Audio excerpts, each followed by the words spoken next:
guys, welcome to my new video and this is vlog number 12. তো guys আজকে blog করার জন্য এসেছি টোকিওর ইয়োয়োগি পার্কে। তো এটা টোকিওর ভেতরে একটা পার্ক, অনেক বড় একটা পার্ক, অনেক সুন্দর একটা পার্ক। তো শহরের যান্ত্রিক কোলাহল ছেড়ে যদি প্রাকৃতিক মনোরম দৃশ্যের ভেতরে হারিয়ে যেতে চাই তাহলে আর কি এই পার্কটা তার জন্য একটা আদর্শ একটা জায়গা। তো এইখানে বিভিন্ন ঋতুভেদে এখানকার সৌন্দর্য এক এক রকম। যেমন এখন শরৎকালের যে সৌন্দর্য, কালারফুল হয়ে গেছে গাছগুলো, সেটা আবার যখন নাকি চেরি ফুল আসবে তখনকার সৌন্দর্য আবার আরেক রকম হবে। তো এটা অনেক বড় একটা এরিয়া, অনেক বড় একটা জায়গা, হয়তো পুরোটা ঘোরা সম্ভব হবে না। তো যতটুকু ঘোরা সম্ভব হয় ততটুকুই ঘুরবো আর সুন্দর প্লেসগুলো আপনাদের সাথে একসাথেই দেখব। তো চলুন একসাথে দেখা যাক। তো গাইস, এটা হচ্ছে ট্যুরিস্ট ইনফরমেশন। তো এখান থেকে এই পার্কের ম্যাপ, কোথায় কি আছে বা কোথায় কি পাওয়া যায়, এইসব কিছু, কোথায় কি খাবার আছে, এই সব কিছু আর কি এইখান থেকে দেখা যায়। তো যারা নাকি এখানে নতুন আসছে, কিছু জানে না, চেনে না, তো তাদের জন্য আর কি এটা একটা গাইডলাইন।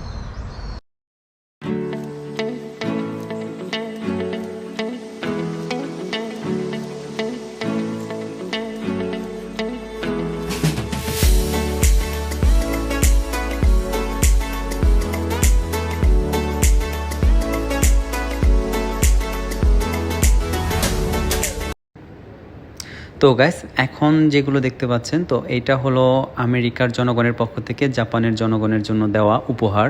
তো এই যে গাছগুলো দেখতে পাচ্ছেন এই এরিয়ার ভেতরে, তো এইটুকুর ভেতরে যতগুলো গাছ আছে এইগুলো সবগুলোই উপহার হিসেবে পাওয়া।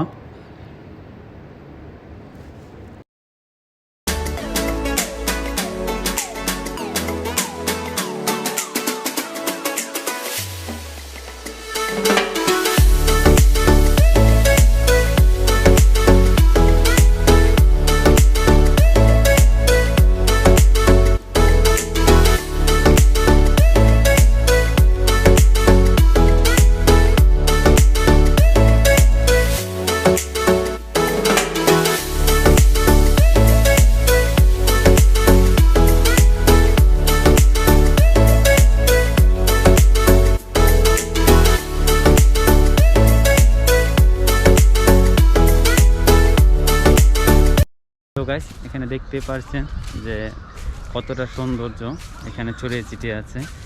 আর পার্কের মাঝে মাঝে এখানে এভাবে বেঞ্চ রাখা আছে বসার জন্য। সো এখানে একটু বসি। তো মুভিতে হয়তো অনেকবারই এমন দৃশ্য দেখা গেছে, হলুদের সমারোহ, হলুদের পাপড়ি বা পাতা বিছিয়ে আছে, আর যার উপরেও পাতাগুলো হলুদ। বাট আজকে প্রথমবারের মতো এইখানে আসছি, এই পার্কে আজকে প্রথমবারের মতো আসছি। আগে কখনো এইখানে আসা হয় নাই, অন্য কোথাও গেছি বাট এইখানে আসা হয় নাই। আর আগে অন্য যেখানেই গেছি ওইখানে এই গ্রাউন্ডে মাটিতে এমনভাবে পাতা বিছানো ছিল না, এমনভাবে পাতা বিছানো কখনোই দেখি নাই। সেখানে হয়তো ঝাড়ু দিয়ে পরিষ্কার করে ফেলে, যার ফলে এই নিচে পাতা পড়ে আছে, এটা দেখে আরও সুন্দর লাগবে। তো সেই জন্য এটা এইভাবে রেখে দিছে।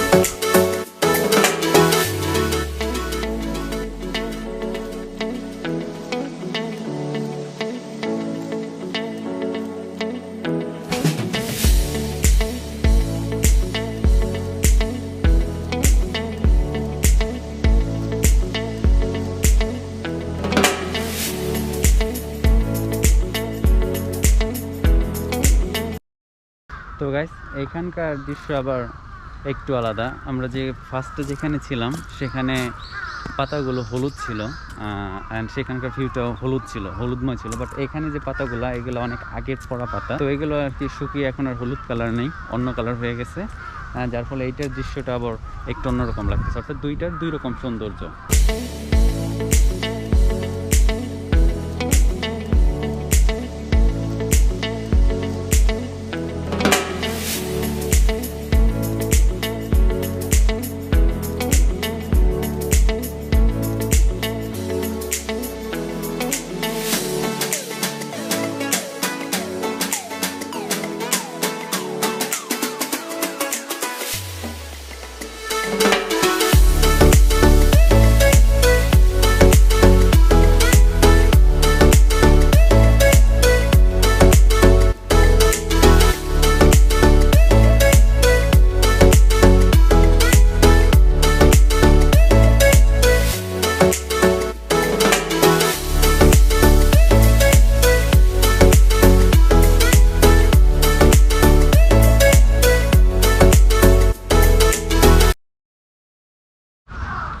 এইখানে যে এত কাক কা করতেছে, জাস্ট অবাক হয়ে গেছি, কারণ জাপানে এমন কাক কখনো দেখি নাই।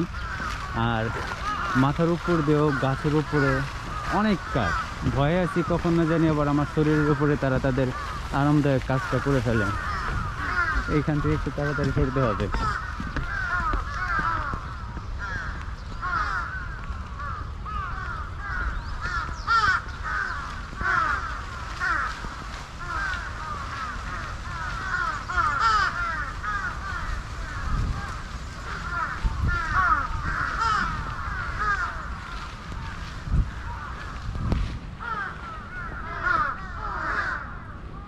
গাছের ডালে ডালে বসে আছে কাকগুলো।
তো গাইস, এই পার্কটার ইতিহাস জানতে গেলে একটু পেছনে যেতে হবে।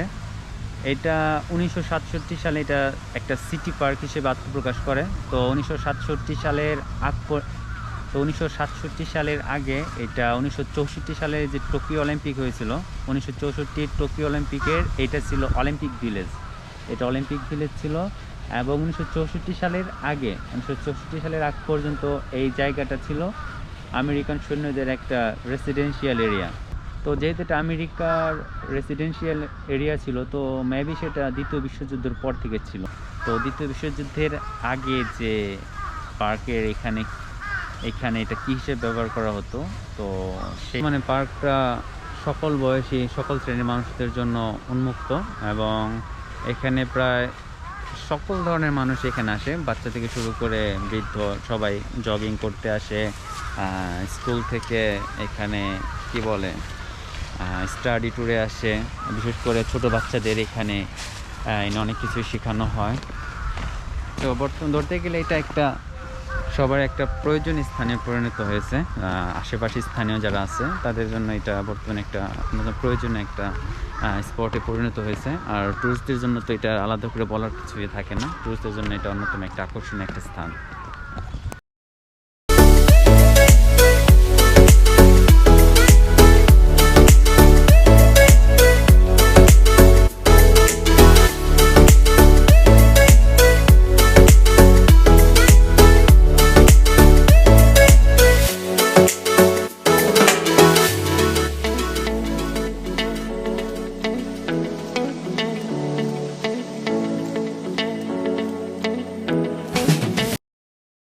সো গাইস, হাতে খুব বেশি একটা সময় নেই, আমাকে ব্যাক করতে হবে, কেননা এই পার্কে আসায় আমার প্রধান উদ্দেশ্য ছিল না, প্রধান লক্ষ্য ছিল না, যার ফলে কি বলে এই পার্কটা ঘুরে দেখার মতো পর্যাপ্ত সময় হাতে নিয়ে আসিনি। এখানে অন্য একটা প্রয়োজনীয় কাজে এসেছিলাম, তো সেইখানে প্রায় মাঝখানে 1.5 ঘন্টার মতো একটা টাইম বের হয়েছিল। তো যার ফলে ভাবলাম যে এই টাইমটা যেহেতু বের হয়েছে, তো এখানে কখনো যাওয়া হয় নাই, তো এখান থেকেও ঘুরে আসি আর একটা ব্লগ করি আপনাদের জন্য।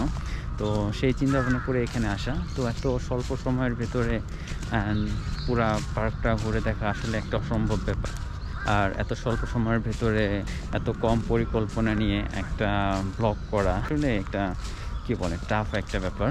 তো জানি না ব্লগটা কেমন হইলো বা কতটুকু ভালো করতে পেরেছি, যদি বা ভালো কি মন্দ সেটা যা আপনারা করবেন। রেগুলার ভিডিও আপলোড দেওয়ার ট্রাই করি, তো তারই ধারাবাহিকতায় যে একটা ব্লগ করে আপলোড দিতে হবে। তো সেই জন্যে মূলত এই ব্লগটা করা। আসলে এটার জন্য অতটা প্রিপারেশন বা প্ল্যান কিছুই ছিল না।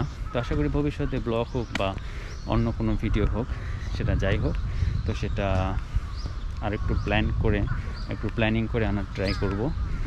তো আজকের মতো এখানে বিদায় নিচ্ছি। আর আজকের ভিডিওটা কেমন লাগলো সেটা অবশ্যই জানাবেন। আর যদি ভিডিওটা ভালো লেগে থাকে তাহলে লাইক দিতে ভুলবেন না। আর যদি কোনো কিছু জানার থেকে থাকে তাহলে অবশ্যই কমেন্ট করবেন। আর যদি আমার চ্যানেল নতুন হয়ে থাকেন তাহলে অবশ্যই সাবস্ক্রাইব করবেন। সো আজকের মতো এখানে বিদায় নিচ্ছি। সবাই ভালো থাকবেন, সুস্থ থাকবেন এবং সর্বোপরি সাবধানে থাকবেন। আল্লাহ হাফেজ।